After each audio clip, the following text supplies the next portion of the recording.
안녕하세요. 저는 국립고궁박물관장으로 역임하고 그리고 현재는 프리드라이프 한국장례문화연구원의 원장으로 있는 정종수입니다.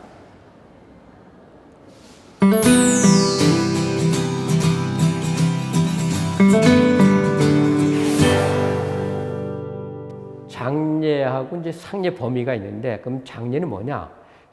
장례라는 것은 시신을 관에 넣어서 땅에 묻는 과정까지를 우리가 장례라고 해요.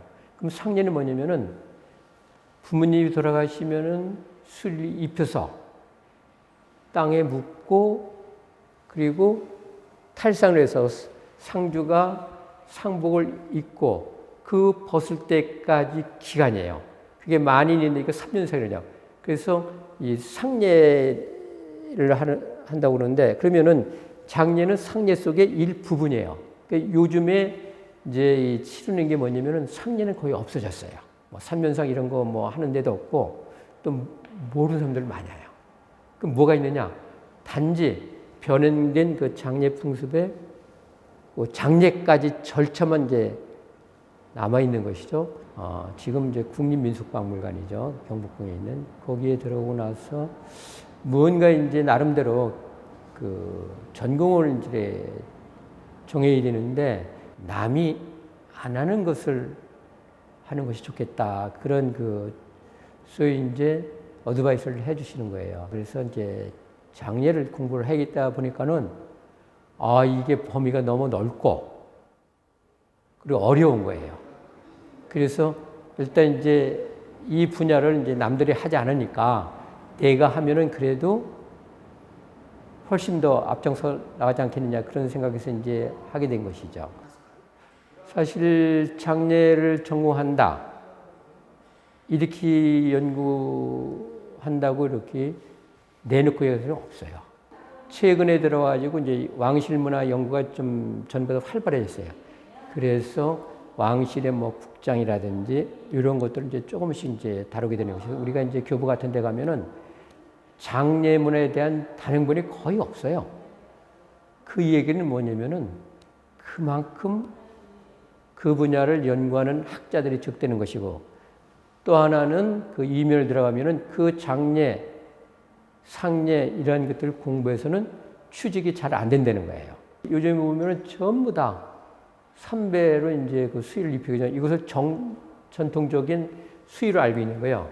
그렇지가 않습니다. 언제 그럼 이게 바뀌었느냐? 1934년도에 일제가 이제 우리나라 그 장례 문화가 너무 사치스럽고 비용이 많이 들어가니까, 그래서 수의를 이제 그 비단과 명제를 썼던 그 수의를 전부 다 배로 광목으로 이렇게 쓰라고 그랬어요.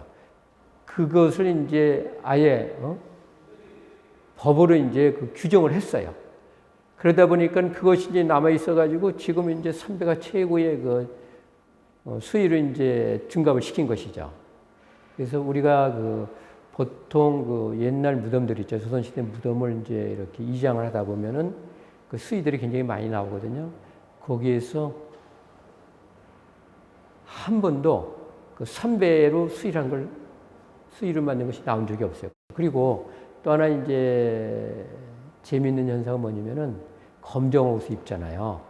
하나같이. 이건 있을 수가 없어요. 이게 이제 서양에서, 왜냐면 장례 문화는 이제 엄숙해야 된다는, 아마도 이제 그런 데서 온 건데, 이것을 무문적으로 받아들였고, 이게 일본에서 이제 화복이라고 해가지고 그걸 입은 거예요. 그러다 거기에다 이제 그것도 이제 안 되니까 왼쪽 팔에다가 이제 완장을 두르라고 했어요. 그리고 왼쪽 가슴에는 거기다 그냥 리본을 다루고 있어요. 이것을 그대로 현대에 와서 장례식장에서 쓰고 있는 거예요. 그러니까 국적도 없고 뭡니까? 어느 나라 건지는 모르는 거예요. 그것을 우리가 이제 전통적이라, 그래서 제대로 된 이제 장례를 보여주자 해가지고 요즘에 이제 그런 거 서서히 그 운동이 좀 일어나고 있죠. 평상시에 본인이 좋아했던 옷, 이런 것들, 아니면은 뭐 광목으로 깨끗하게 해서 입혀드린다든지 아마도 제가 생각할 때는 지금 이제 결혼식도 작은 결혼식 이런 것들 많이 하잖아요. 또 장례식도 어떻게 비용을 적게 하기 위해서 그런 작은 장례식들이 아마 이제 서서히 이 붐이 저는 일어난다고 생각해요. 김포에 이제 장례식장을 이제 5월달에 이제 오픈을 한다는 거예요. 도면을 주시더라고. 도면을 주셨는데 보니까 제가 크게 면적을 내봤더니 정확하게 6.5평이에요. 여기에다가 우리나라 장례 문화를 전시를 해달라는 거예요. 상당히 이제 고민이 되더라고요. 그럼 좋다. 내 스타일대로 하자. 왜냐면은 30여 년 동안 장례 문화를 공부를 했으니까 그럼 내 스타일이 뭐냐? 내 방식이 뭐냐?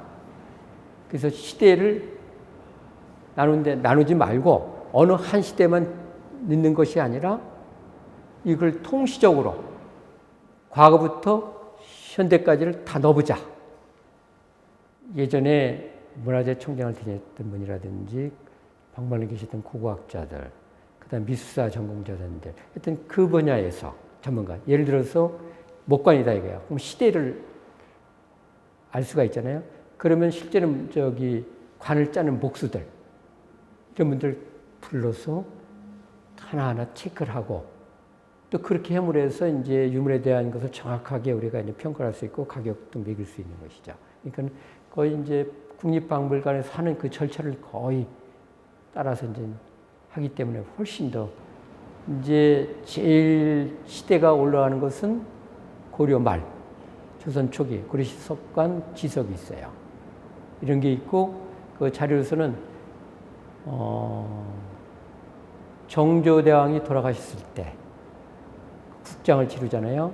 국장을 치를 때 서울 그 궁에서 수원 화성까지 갈 때 장례 절차 그 행렬을 그대로 그린 그림이 있어요. 이걸 의궤라고 해요. 국장의궤라는데 그 의궤를 모사를 했어요. 형식은 변할 수뿐이 없는 거예요. 마찬가지 장례도 그럴 수뿐이 없어요. 그러나 그것을 제대로 했을 때 이 문화를 이제 서서히 우리가 바꿔가는 것이죠. 그래서 저는 인위적으로 이걸 바꿀 수는 없어요. 연결식이라는 게 있어요.